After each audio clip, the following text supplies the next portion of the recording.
Saudara dan saudari terkasih, Injil kita pada minggu ini diambil dari Injil Lukas bab 20 ayat 27 sampai 38. Sekali peristiwa datanglah kepada Yesus beberapa orang Saduki yang tidak mengakui adanya kebangkitan. Mereka bertanya kepada Yesus, "Guru, Musa menuliskan perintah ini untuk kita.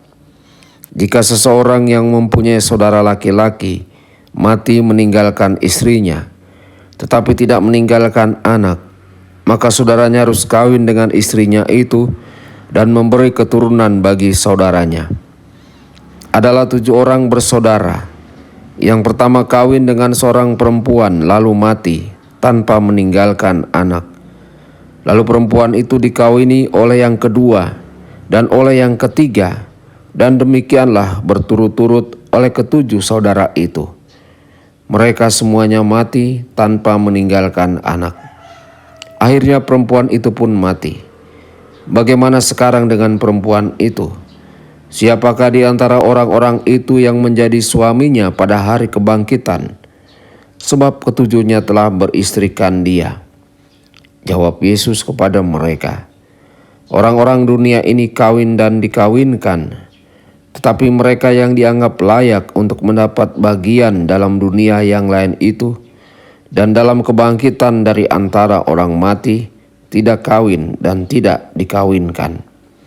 Mereka tidak dapat mati lagi, sebab mereka sama seperti malaikat-malaikat, dan mereka adalah anak-anak Allah karena mereka telah dibangkitkan. Tentang bangkitnya orang mati, Musa telah memberitahukannya dalam cerita tentang semak duri, di mana ia menyebut Tuhan sebagai Allah Abraham, Allah Ishak, dan Allah Yakub. Ia bukan Allah orang mati, melainkan Allah orang hidup, sebab di hadapan Dia semua orang hidup." Demikianlah sabda Tuhan. Terpujilah Kristus.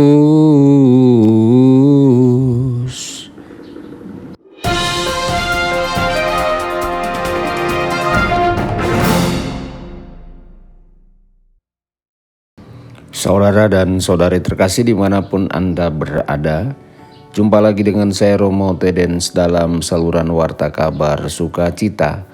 Semoga Anda semua dimanapun berada senantiasa dalam keadaan sehat dan bahagia.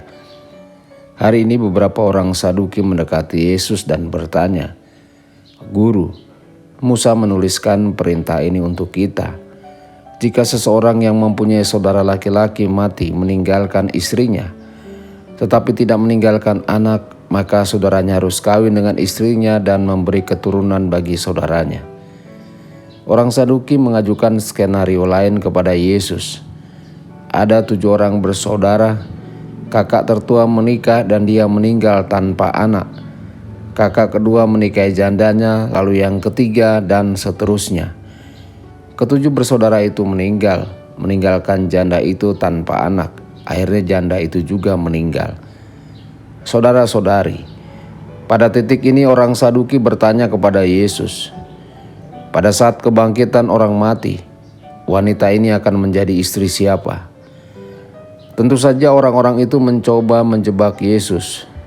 Yesus menyadari apa yang mereka lakukan dan melihat langsung pada mereka serta berkata, "Anak-anak zaman ini kawin dan dikawinkan, tetapi mereka yang dinilai layak mendapat tempat di zaman yang akan datang dan kebangkitan dari antara orang mati tidak kawin dan dikawinkan. Sebaliknya mereka menjadi seperti malaikat dan tidak lagi bertanggung jawab atas kematian." Yesus kemudian berbicara tentang Musa dan beberapa bagian dari kitab Keluaran yang mengatakan orang mati akan bangkit kembali. Namun orang Saduki tetap berusaha untuk mengatakan bahwa posisi teologis mereka adalah yang benar. Mereka mencoba untuk mengabaikan Yesus dan ajarannya dan berharap untuk membuat diri mereka terlihat lebih unggul di mata orang banyak. Saudara-saudari, terkadang kita juga berjalan seperti yang dilakukan orang Saduki. Pernahkah kita berharap seseorang yang tidak kita sayangi dihina atau dihancurkan. Kadang-kadang kita juga mungkin telah dipermalukan dalam pertemuan terbuka dan kita tidak peduli dengan apa yang terjadi. Hari ini pikirkanlah tentang sikap, kata-kata, dan tindakan kita.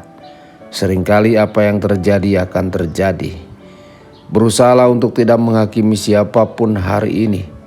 Jika kita memilih untuk melakukan ini, hubungan kita akan lebih sehat dan kita mungkin akan lebih menyukai diri kita sendiri. Jangan menghakimi, nanti kamu dihakimi. Tuhan Yesus memberkati dan menyertai Anda semua. Sabda Allah adalah kebenaran. Sabda Allah adalah kehidupan. Mari kita mencintainya, mari kita menghayatinya.